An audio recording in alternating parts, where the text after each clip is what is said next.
Hello and welcome to DEI Advisors. My name is Lan Elliott on behalf of DEI Advisors, which is a nonprofit dedicated to empowering personal success.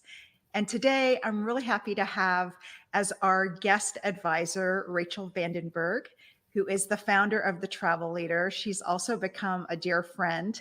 And I'm so glad to have you on the show, Rachel. Welcome. Oh, Lan, thank you so much for having me. It's really a pleasure to be here. And I am a really big fan of DEI advisors. I've been listening right from the very beginning when you all started, even before I knew you or Rachel. And I've really enjoyed and learned a lot from the different episodes. Well, thank you. Thank you. I thought you would make a wonderful guest, and I'm so thrilled that you are here. So let's jump right into it. And I wanted to start with your journey to leadership because you've had such an interesting path. You wear a lot of different hats. You're an executive leadership coach, you're a speaker, you're a writer, you're a podcast host. You own a hotel in Vermont. So you wear a lot of different hats. Can you share some of the inflection points in your career and if there was any particular factors that contributed to your success? Sure. Yeah, I think one of the first really big inflection points when I decided to shift my career from I was a operations manager in the Netherlands for a semi-nonprofit governmental organization. And after working there for a year and having a totally different career years before that, I decided to move back to the United States and take over our family hotel. And that was definitely a moment of jumping from to a totally new career for me, even though I grew up in hospitality myself, but also being thrust into a leadership role as the operating general manager of the hotel and co-owner. So that was kind of the first one, and kind of the next one was when we expanded the hotel in 2016. We opened an expansion which essentially tripled the size of our business. And then, of course, our responsibilities grew in terms of the different aspects of the hotel and the complexity. We added a restaurant and an 8-lane boutique bowling lounge. So we also needed more staff. So having more team members also meant that my leadership had to take a totally different level and grow from where I was. And I think what I learned through those processes is two things about myself is that I really have this kind of internal drive and self-motivation that has been really critical to my success along that path.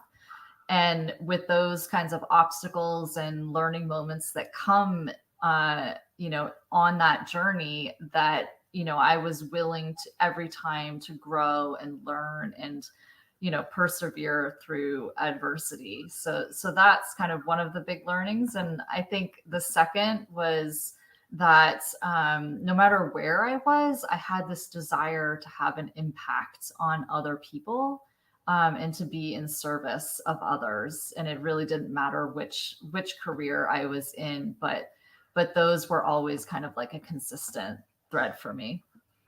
Those are wonderful. And I will talk in a little bit about some of the impact that you are making and continuing to make. But I wanted to shift a little bit to continuous growth because we hear from a lot of leaders that curiosity is a big part of their path. And you had alluded to the idea of a growth mindset, always learning new things, stepping up your skills. And as your career progresses, I think most of us find new skills that we need to develop Mhm. further. Is there maybe something that you recently discovered or a lesson you learned recently that is going to change your leadership or strategy going forward? Yes, actually, it wasn't hard to think of one because I had kind of a recent experience a situation that had evolved over, I would say, the last 9 months or so, where I was working together with someone closely, and there were some challenges in the relationship over the years and working with that person. And what I learned from, going through the different phases of this was that the importance of having transparent and open conversations. And it's really that idea of radical candor. I don't know if you've read Kim Scott's book, but it's really being able to be direct and share thoughts and feelings, and do it in a way that's not going to, it's not about offending the other person. Sometimes it's about giving feedback, and also asking for feedback, things like that, and having that courage to have those conversations, that is so critical for the relationships that you work in, or obviously personally as well, so both personal and professional relationships. And I just think it's such a critical skill to have, that especially in leadership, it's something that comes up every single day. And I know that I can still get better at it. And it's definitely something that I will be working on even more after this situation. I love that. And I love the theme of being more open with people. I think it's around having difficult conversations, right? Because those are the conversations we don't like to have, or that we Yes. try to avoid. And I want to talk about that a little bit later, because it's a bit of a balance in order to achieve that. Yes.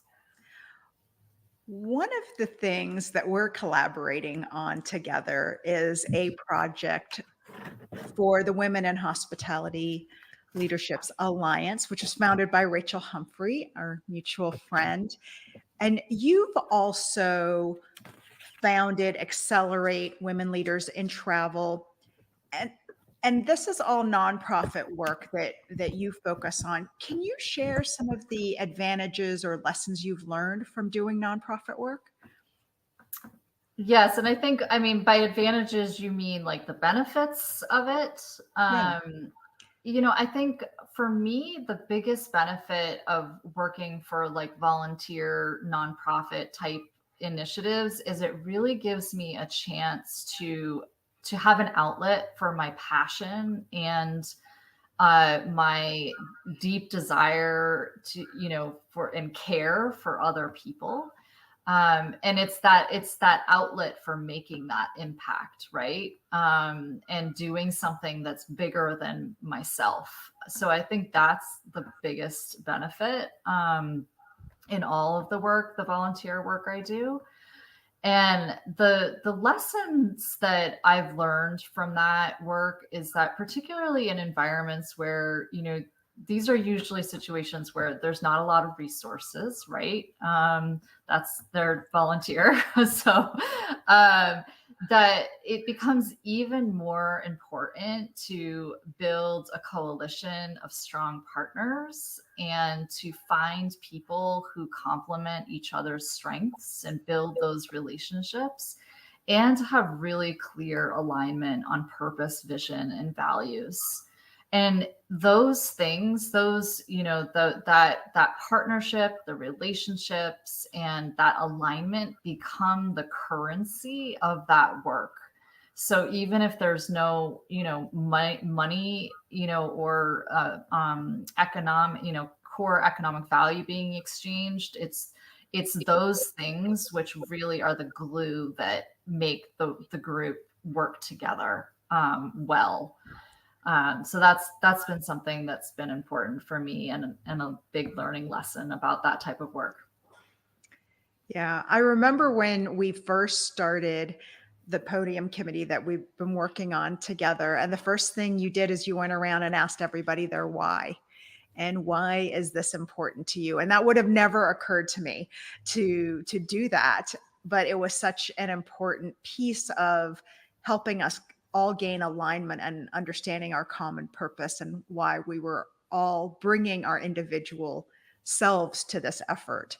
And I Yeah. thought it was a great way to create that glue within the group very Yeah. quickly. So, Yeah, thank you for acknowledging that. yeah, that was wonderful.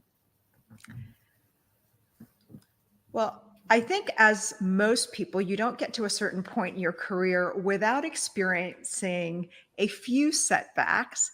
Have you ever had a setback that taught you a valuable lesson? And if so, could you share that story? Oh, so many. So many. But the one that really called out to me when I was thinking about this was when we were doing our first hotel construction project. And so we had about 28 rooms, and we were growing. We weren't adding a ton of rooms, but we were adding a very big building, particularly because of this bowling lounge. So it was 15 new rooms, including suites and our bowling alley. And there were a lot of complexities because we were building rooms above the bowling alley. And as you can imagine, anybody in the hotel business knows that one of the big issues is noise, right? So, and making sure you construct in a way or, do sound mitigation and things like that. So all of these complexities made for a very costly project. And we ended up not getting our budget until very late in the process, or the confirmed construction budget. And we were still thinking that a month before the project was about to break ground, that we were actually going to break ground. And then the budget came back and blew us out of the water.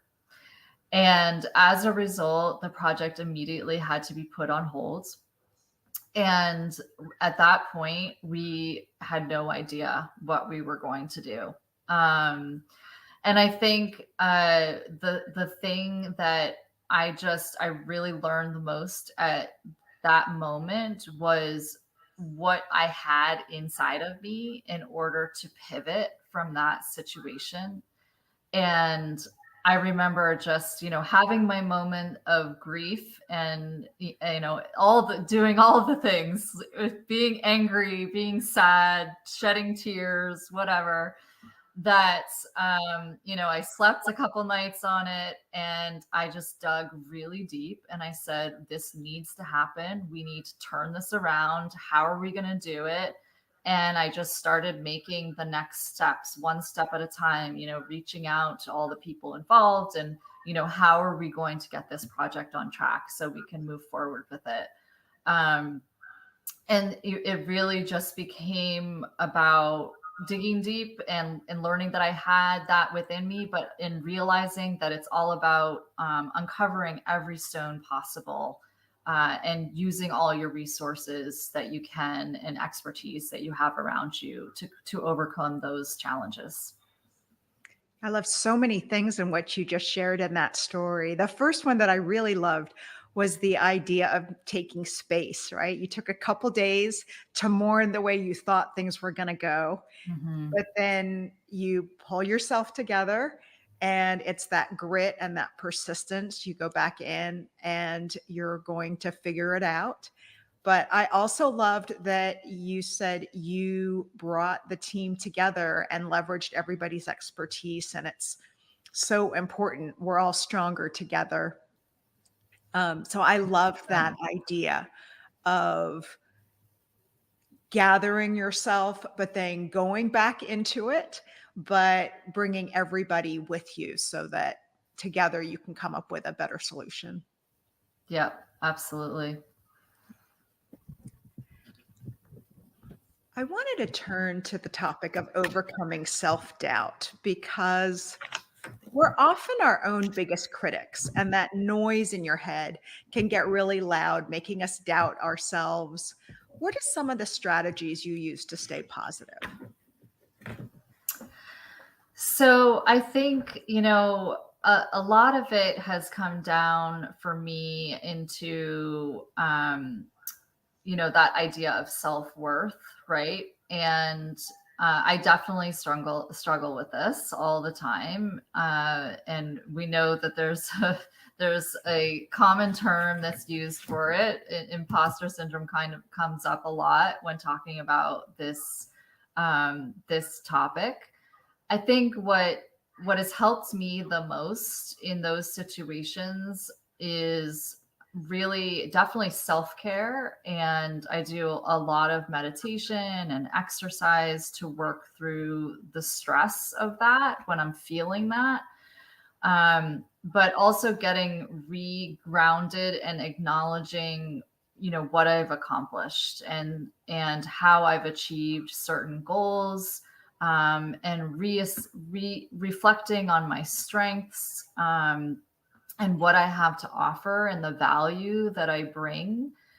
So really just shifting away from that negative self-talk and refocusing on what I have to offer as a person, in these different kinds of situations. Those are really good tools to use. Do you have a secret for how you turn to it? I've heard of people who have a a list that they keep in their desk of either like a gratitude journal, or they have something that is a list of these are the different ways you could recharge yourself, get up from your desk, go take a walk, what have you. How do you know which thing you need at that moment? Yeah. Yeah, so one tool that I actually created for myself was a notebook next to my bed, and when I need it, I have 4 questions that I ask myself before I go to bed, because it's also like, a release, right? Like getting clear for a good night's sleep. And the questions are: what am I proud of? What do I want to remember about today? What am I grateful for? And what do I want to let go of? And those 4 questions, and especially if I'm going through a particularly, period of insecurity or feeling uncertain, feeling that self doubt, especially doing that repeatedly on a daily basis for a while kind of, gets me back to reality, and that groundedness and sense of well-being. I love that practice. I think I might adopt that. I'm not a big journaler, but I kind of do see the value of those 4 questions and taking the time to reflect on them Yeah, no, daily. I am not, by the way, I am not a journal either. I've been off and on like for many years and tried it and never could be consistent. But what I liked about this was that it was just one sentence answers. The practice takes no more than 5 minutes. And it just gave me that release and outlet for those thoughts. I love that. Great tool. Thank you. Thank you so much for sharing that. Yeah. I wanted to turn next to public speaking because we were in the same Toastmasters club together for a bit. So we're a bit on our shared journey regarding public speaking. How important is the skill of public speaking and elevating one's career? And how do you go about developing? How do you prepare? How do you feel more confident doing it? Yeah, great question. This is, I mean, obviously, we talk about this topic so much together, and it's important to both of us, personally and professionally. And, I think that what is really important about it is that public speaking is a way for you to be seen in your career, right? And especially if you are growing as a leader, one of the things that's really important to build is to build trust. And 2 things that are really important for trust are credibility and likability, and or connection. I would rather say making connection. I think that's a better word for it. There's other important elements of building trust, but and that when you perform or you do public speaking, that's an opportunity to demonstrate your credibility and your connection with people. And that then leads to people seeing, wow, that's someone I can trust. That's someone I can see their capabilities right in front of me. And I want to do whatever I can to support them in their leadership development. So I think that's what really makes it a very important topic for people who are looking to advance in their career. And for the second part of your question, for how you develop yourself or practice as a speaker, uh, I struggle with this. I definitely get very nervous before speaking. There's an environment where I do very well, which is I could be in a meeting and speak off the cuff, no problem. I don't have a lot of fear or hesitation to do that, but put me in front of a group and where I'm speaking and imparting information, that is a totally other story. And I've been doing a lot more speaking recently in the last 6 months or so. And it really comes down to, I think, three things. And first is you have to obviously know your topic that you're speaking about through and through. And second, it's about the preparation. So, really having a clear message that you are going to give to your audience. Like, what's your purpose of standing up there and giving your talk in whatever form it is? And then one that I know that you stress all the time is the practice element, and practice to the point where when those nerves come, you are so practiced, and it's flowing so naturally that you can those nerves don't become an issue because you're just able to let it come out in spite of all that's going on in your head at the same time. So those are the three things that I'm really working on right now to improve my public speaking, and that's becoming a formula that's working for me. Yeah, it's incredible. I recently saw you speak on transformational leadership. You led a workshop at the Forward Conference, and you were on stage for 45 minutes with a presentation. And I remember asking you, how did you do that? And you said you practiced and practiced and practiced. And I think people sometimes think it just comes easy to some people. And I do think it gets easier the more you do it. Yeah. But I think it's hard to overestimate how much work goes Yes. into standing up there and having it naturally flow off your tongue and speaking, especially as long as you spoke during that session and teaching us on transformative leadership. Obviously, a topic you know a lot about, but to be able to present it and have it be interactive and have it be very, very impactful for so many people. I really thought that doesn't come. You might be a naturally talented speaker, but I do think even for those people, practicing and really doing it again and again so that you can get up there when you get nervous to do it is so key. Yeah, well, I have so much of you to thank in this process because I will tell you there were many times that your voice was in my head, and where, this idea of practicing and rehearse, and um, you really hammered that in, and it stuck with me. And I mean, I knew it intellectually, but I think us talking about it just made me even more aware of how much I needed to be prepared for that moment. Well, you So were thank you. incredible. Yeah, you were incredible in that moment. So, yeah, Thank you. absolutely. You had touched on something earlier, which is this idea of credibility.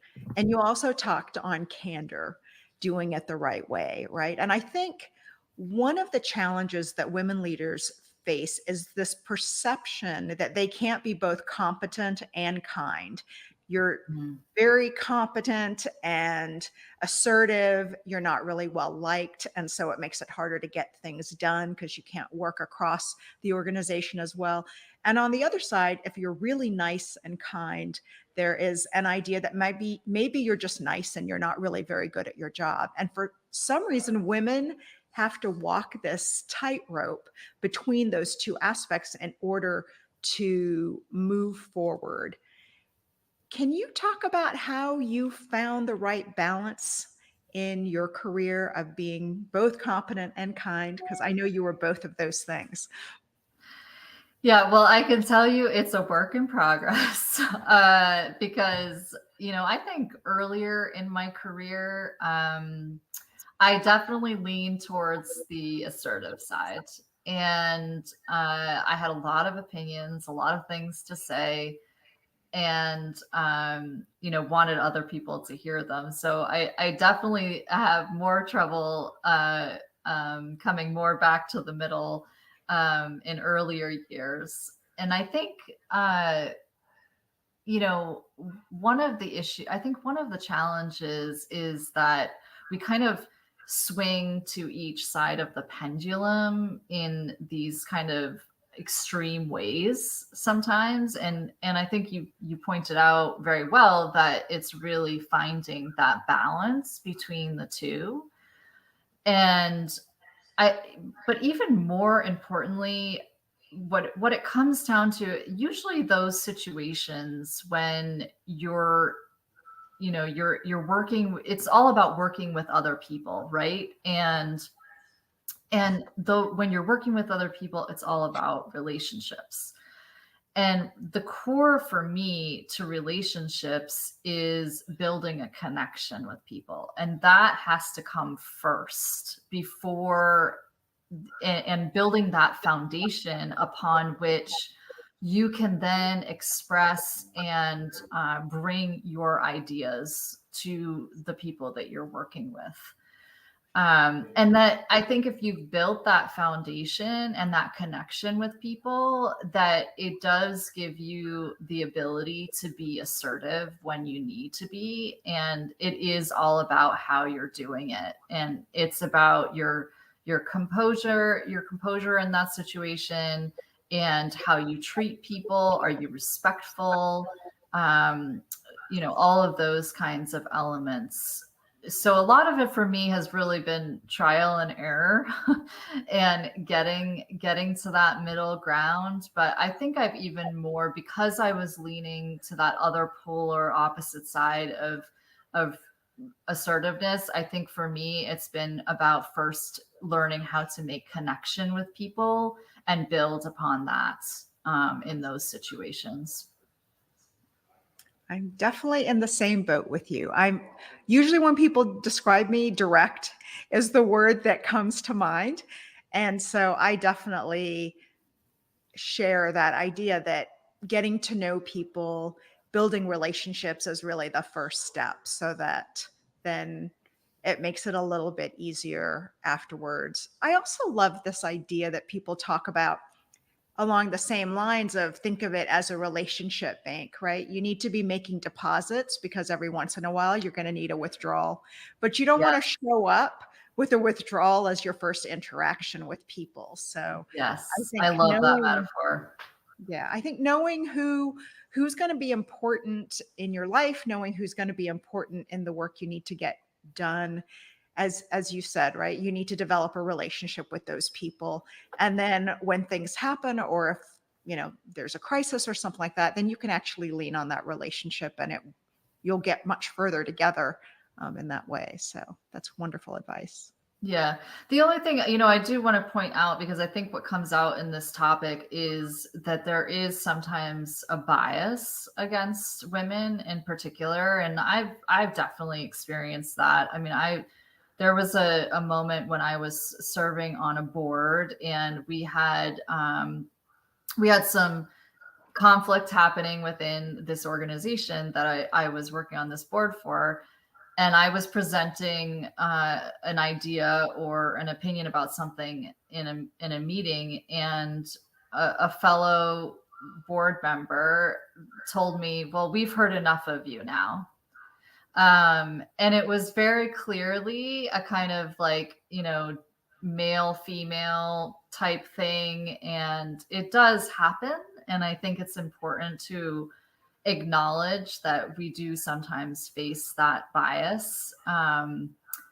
but we also just can't let it get in the way of us, and it comes back to those relationships, and building those across the board and across the table, right? Absolutely. I'm curious, as a very direct person as well. What did you say to that person? I think I was really just shocked in the moment, and I don't think I really kind of put it together even until years later what had happened in that moment, until I had kind of reflected back on it.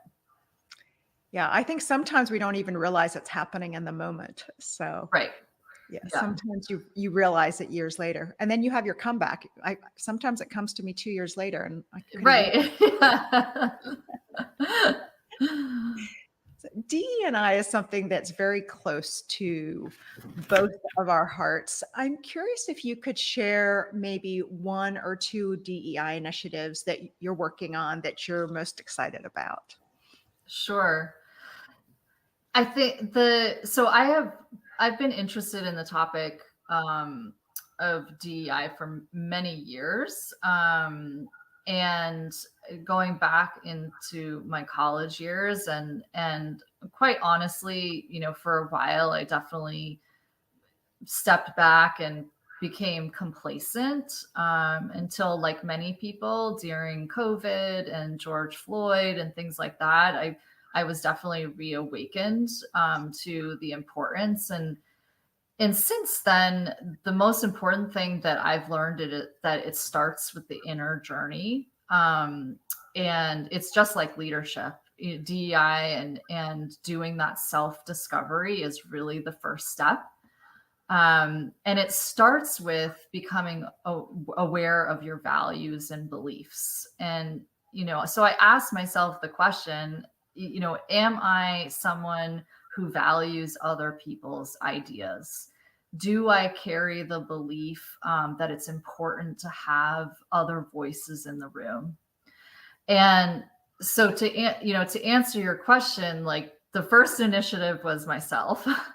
And then it was, okay, well, if I do have these values and beliefs, where are the areas that I can influence in order to make sure that there is space for other people that don't look like me or don't share the same experiences?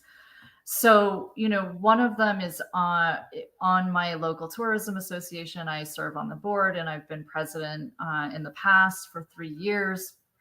I was part of two hiring processes in which we hired female executive directors.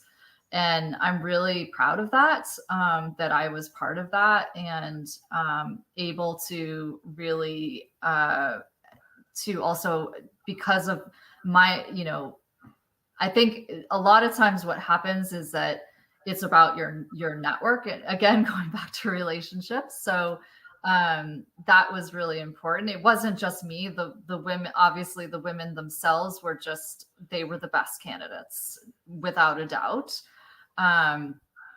And also in that process, I mean, with the same organization, we've also seen a lot of turnover in our board, and more younger people coming on the board, and a mix of male, female, and trying to bring in some of that diversity, where we could. So that's one really important place, that I've been working on it a lot. And if I could just really quickly speak to that one point we spoke at the beginning, was on the Women in Hospitality Leadership Alliance and the Podium Committee, and bringing more women to conference stages. And that is just so critical to that idea of having more women be seen for their excellence and their expertise, and bringing more equity to our industry. Absolutely. I love that. Thank you for adding that. One of our favorite questions at DEI Advisors is, what advice would you give to your younger self? And I think this question in particular goes to the self-reflection and really knowing yourself that you've mentioned a couple times. So I'm curious, what advice would you give to younger Rachel?